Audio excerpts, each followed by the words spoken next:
Rebecca K here. Today's video is going to be on what is the Poshmark Concierge, I don't really know. What is that exactly and how does it benefit you? So pretty much what it is if you have something over $500 that you're selling on Poshmark, it is Poshmark's way of not only protecting the buyer to make sure they're not getting something fraudulent, they're getting something authentic. It's also to help the seller so that the buyer can't say this is fake, this isn't real. So it's pretty much you're gonna send it to the Poshmark concierge, and they're going to authenticate it. They're gonna make sure that it's legit, and then they're gonna ship it to the buyer. So that's pretty much what it is. If you're selling authentic, legit things, which I hope everybody is, otherwise you should get off Poshmark right now because we don't need you there. It's something that would actually benefit you. I actually have a story of somebody who reached out to me on YouTube and told me that they had this really expensive bag they wanted to sell. She never sold on Poshmark before. And I pretty much told her, like, why don't you sell something smaller first so you can get the hang of this and whatever the case is.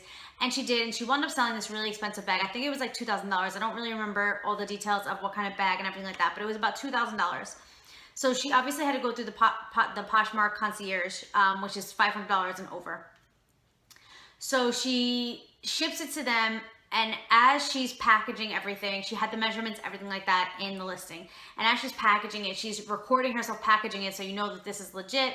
I actually have a video that I did something like that for eBay. So that you know it's legit. She's showing you like, hey, this is me putting this in the box and etc.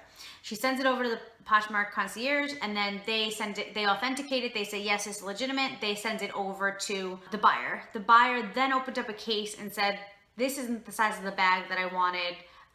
Sorry, this is not the right size that I want. So now this woman reaches out to me, the seller, and she's like, what do I do in this situation? What if she sends me back a fake bag, or what do I do? So I'm like, I really don't know what to do because I've never had a situation like this. But I was like, please keep me posted when you find out what to do because I need to tell my YouTube subscribers. And by the way, she told me I can make this video. So thank you so much. You are awesome. And I'm so happy things wound up working out for you. But anyway, back to the story. So I didn't really know what to do. So she wound up getting a hold of like some guy high up, like the owner of Poshmark, and was like, listen, this is my situation, and told him everything. And he was like, we were 100% wrong. We should have never allowed her to send you that back. We authenticated it, your measurements were there, everything like that. So he refunded her the money. So once the buyer opened up a case, they start the transaction to bring it back, which means your money's not available to you. So now her $2,000 that she just sold this bag for was no longer available to her. So now she doesn't have the bag and she doesn't have her money. And she already went through the authenticating everything, and she had all of her information still, and sent like the video and everything like that, and said like, this was me putting it in here, and here are the measurements, etc. So he was like, I'm sorry, that's our mistake. That's our Poshmark's mistake for doing that to you. We should have never let her send it back, mainly because it was real, it was the right size, because you had the measurements in there, everything like that. So Poshmark then refunded her money.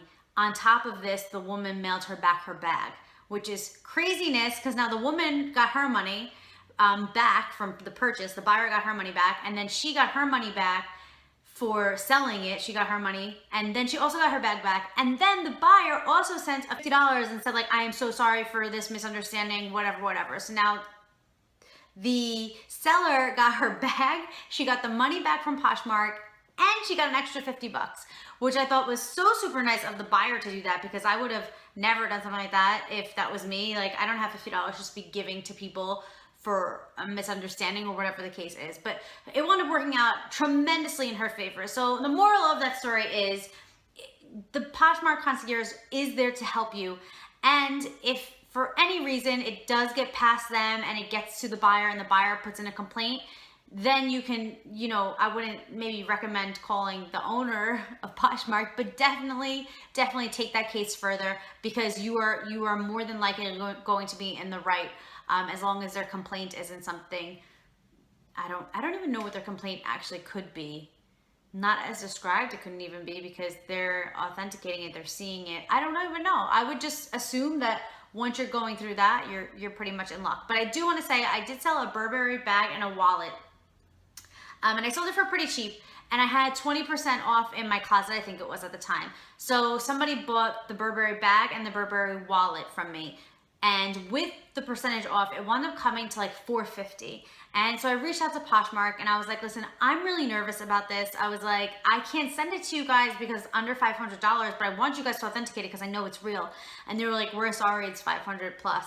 And it wound up being, for me, a smooth transaction anyway. The buyer happened to be, knock on wood, very honest and everything like that. And the transaction went well and they were happy.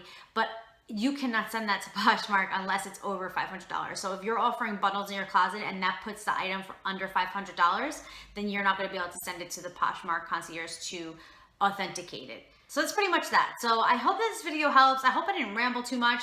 Thank you so much, you guys. Thank you always for leaving your comments, for reaching out on me on other social media platforms, whether you guys write on my Poshmark, whether you guys write on my Poshmark images, my pictures, my listings, or if you guys, personally Facebook message me or on my business page, or just write your YouTube comments. I appreciate it so much. And thank you guys for reaching out to me. Thank you guys for watching my videos and for your love and support, of course. So thank you guys so much. And I hope to see you guys in my next video. Bye.